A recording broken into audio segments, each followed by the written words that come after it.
Star Trek is no stranger to controversy. From the first time Kirk kissed Uhura to the dark and gritty reboot of Discovery, Trekkies have always been, let's say, vocal. But even by Trek standards, nothing prepared us for the absolute firestorm surrounding the 2026 release of Star Trek Starfleet Academy. Right now, we are seeing the widest review gap in the history of the franchise. On one hand, you have critics hailing it as a breath of fresh air and the most inclusive Trek yet. On the other, the audience scores are tanking harder than a red shirt on a late night away mission. It's being called Glee in Space, CW Trek, and even an insult to the legacy. Today we're looking past the headlines. Why is there so much hate? Is it just anti-woke review bombing, or are there fundamental cracks in the hull of this new series? Strap in, we're going to warp.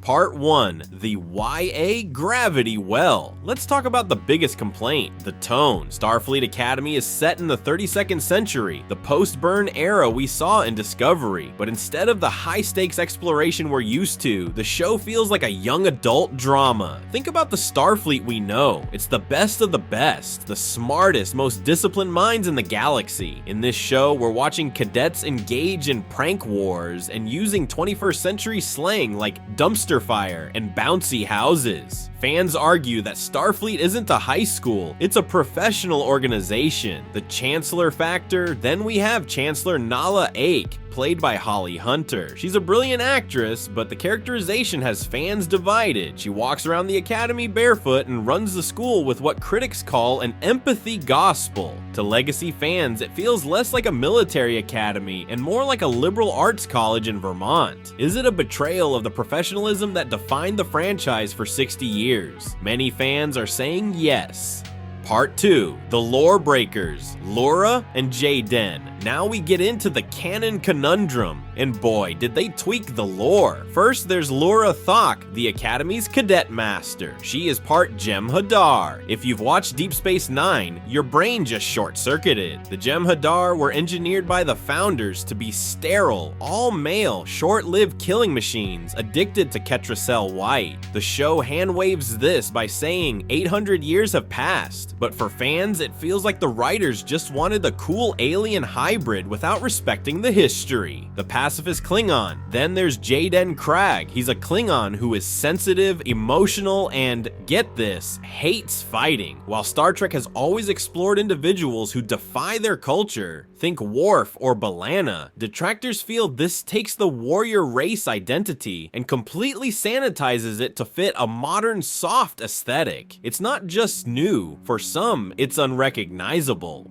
Part 3. The Becky Lynch Incident and the Culture War. The ongoing culture war surrounding Starfleet Academy has sparked intense debates among fans and critics alike. This series has emerged as the most diverse installment in the Star Trek franchise, boldly showcasing non-binary characters, polyamorous relationships, and a significant emphasis on identity politics. To many viewers, this representation appears to be a natural progression of Gene Roddenberry's visionary ideals, pushing boundaries to reflect contemporary society. Conversely, some fans feel that the series prioritizes social messages over compelling storytelling, leading to accusations of merely checking boxes rather than delivering meaningful narratives. Tensions escalated dramatically when guest star Becky Lynch, famed WWE legend, took to Instagram to label her critics as trolls who hate fun, while she was leaning into her heel persona, known for its provocativeness in wrestling. Her comments deepened the rift between the show's creators and its traditional fan base. This reaction contributed to a growing perception that the cast and crew are dismissive of longtime fans, creating a charged atmosphere where many feel they are being lectured about social issues by individuals who lack a genuine appreciation for the original material. The situation has ultimately culminated in a perfect storm of division, leaving fans grappling with their feelings about this new direction of a beloved franchise.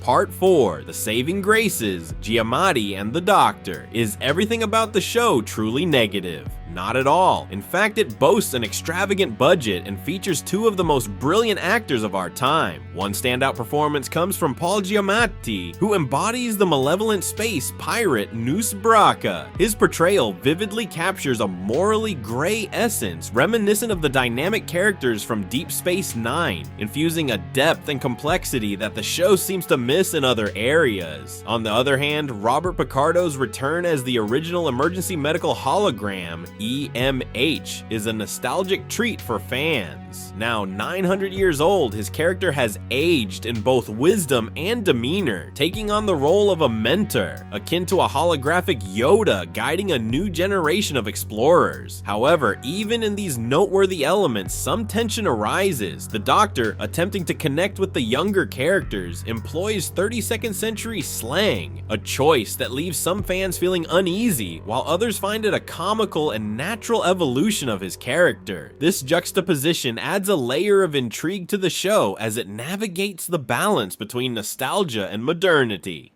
The verdict: graduation or expulsion. So what fuels the growing discontent? It's a complex interplay of factors. At the heart of it lies a studio's ambitious attempt to resonate with the younger audiences of Generation Z and Alpha, while simultaneously navigating the expectations of a long-standing fan base that craves the intricacies of high-concept science fiction.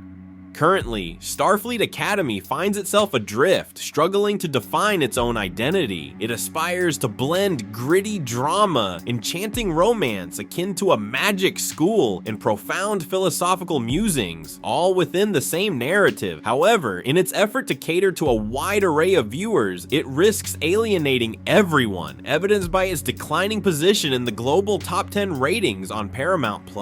So, what's your take? Is this a glimpse into the future of the Star Trek franchise, or should this class be sent back for some serious remedial training? I would love to hear your thoughts in the comments. Peace, and live long and prosper.